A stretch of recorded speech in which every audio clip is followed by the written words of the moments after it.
আমার রান্নাঘরটা যেহেতু অনেকটাই ছোট, তাই আমি চাইলেও জিনিসপত্র ছড়িয়ে ছিটিয়ে রাখতে পারি না। প্রত্যেকটা কর্নার কাজে লাগিয়ে টুকিটাকি সব জিনিসপত্র আমি কিভাবে ছোট্ট একটা র্যাকে গুছিয়ে রাখি সেটাই আজকে আপনাদের সাথে শেয়ার করব। এই তো সংসারের কাজের পাশাপাশি মানে রান্না বান্না, নাস্তা বানানো, মেয়ের স্কুলে টিফিন দেওয়া সব কিছু শেষ করে আজকে রান্নাঘরের ছোট্ট একটা র্যাক ভালো করে ডিপ ক্লিনিং করে নতুনভাবে সাজিয়ে নিয়েছি। যাদের রান্নাঘর আমার মতো এরকম ছোট আছে তারা এই ভিডিওটা দেখলে আইডিয়া পেতে পারেন টুকিটাকি অনেক জিনিসপত্র ছোট্ট জায়গায় কিভাবে গুছিয়ে রাখা যায়। এই তো সকালবেলা এখন আমি কি করি, রান্নাঘরে এসে একটু মোম জ্বালিয়ে দেই, কারণ বৃষ্টিময় আবহাওয়া আমার কাছে একটু স্যাঁতস্যাঁতে লাগে। এই ফ্লেভারযুক্ত মোমগুলো জ্বালিয়ে কিছুক্ষণ রাখলে খুব সুন্দর গ্রান হয়ে যায়। আর এই যে দেখুন রাতের বেলা কিন্তু এখানে আমি ক্যাপসিকাম, গাজর, পেঁয়াজ, কাঁচামরিচ সব কেটে রেখে দিয়েছি। মেয়েকে নাস্তা দিব এবং তার টিফিন রেডি করে দিব।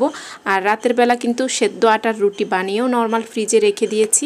আর এই যে কেটে রাখা সব কিছুর মধ্যে কিন্তু লবণ, একটু গোলমরিচের গুঁড়ো দিয়েছি, কালো জিরা দিয়েছি, একটা ডিম দিয়ে মেখে এখন ভেজে নিব। আর এগুলো যদি রাতে আমি কেটে না রাখতাম এখন অনেক দেরি হয়ে যেত, কারণ 7টার মধ্যে আমার মেয়ে স্কুলে বের হয়ে যায়।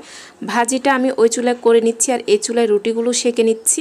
রুটিটাও কিন্তু আমি আগেই বানিয়ে রেখে দিয়েছি, আমার ফ্রোজেন রুটি শেষ হয়ে গিয়েছে। তারপরেও রাতের বেলা একদিনের জন্য বানিয়ে নর্মাল ফ্রিজে রেখে দিয়েছি। আর দেখুন ফ্রিজে রাখলেও কিন্তু রুটিগুলো খুবই ফুলকো হচ্ছে। এই যে একটা ডিম দিয়ে ভাজাটা করে নিয়েছি, এটা জিদনি স্কুলে যাওয়ার সময় খেয়ে যাবে, ওকে রুটির সাথে একটুখানি দিচ্ছি। আর কিছুটা ভাজি দিয়ে আমি ওর টিফিন রেডি করে নিব। সকালবেলা এরকম যাদের বাচ্চা বা অফিসগামী মানুষ আছে তারাই বুঝেন কতটা ব্যস্ত থাকতে হয়, সেই জন্য রাতের বেলা আমি সব কাজ গুছিয়ে রেখে দিই। আর এখানে একটা রুটির মধ্যে একটু মেয়োনিজ আর সস দিয়েছি, আর সেই ডিম ভাজাটা দিয়ে একটুখানি এভাবে মুড়িয়ে ঝটপট টিফিনটা রেডি করে দিয়েছি। এই তো ঝটপট তাকে টিফিনটা রেডি করে দিয়েছি। আর এখন একটু চাও করে দিচ্ছি, ওর একটু ঠান্ডাজনিত সমস্যা। আর আমি চেষ্টা করি সকালে একটু নাস্তার পরে রং চা করে খাওয়ানোর জন্য, এতে করে ওর শরীরটা ফ্রেশ থাকে। আর ওকে স্কুলে দিয়ে আসার সময় আমি কিছুটা সবজি নিয়ে এসেছি।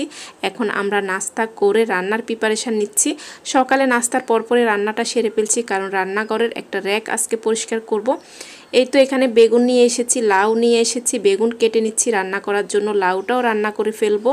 এর আগের ভিডিওতে কিন্তু আমি দেখিয়েছি রান্নাঘরের একটা কর্নার পরিষ্কার করে নিয়েছি, আজকে আরও একটা পাশ পরিষ্কার করে নিব। এইভাবে করে প্রত্যেকদিন রান্নার পাশাপাশি একটু একটু করে পুরো রান্নাঘরটা ডিপ ক্লিনিং করে ফেলবো। আসলে একদিন করতে গেলে অনেক বেশি চাপ হয়ে যায় বা অনেক বেশি সময় দিতে হয়, একদিনে করতে পারি না আমি, সেজন্য একটু একটু করে নিচ্ছি। আর আমার সব কাটাকুটা শেষ। এখানে বেগুন, আলু আর রুই মাছ ভেজে নিয়েছি। এটা ভেজে রান্না করলে অনেক বেশি মজার হয় এই রুই মাছের তরকারিটা। এখানে ছোট চিংড়ি মাছ দিয়ে লাউ রান্না করে নিচ্ছি।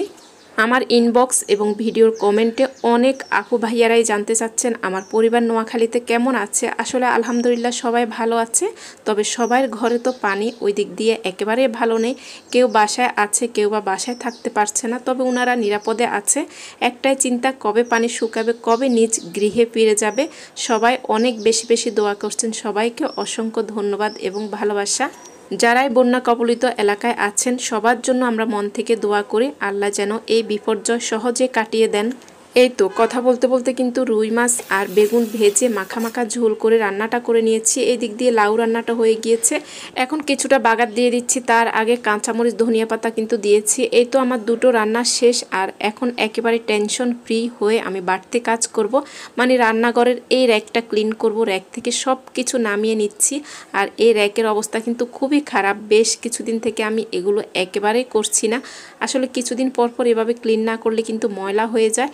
সব কিছু নামিয়ে স্প্রে করে নিয়েছি। আর এখন একটা কিচেন তাওয়াল দিয়ে ভালো করে মুছে নিয়েছি। আর এই যে দেখুন এখানে টুকিটাকি কত জিনিসপত্র এভাবে করে আমি ঝুড়িতে করে এর একটায় রেখে দেই।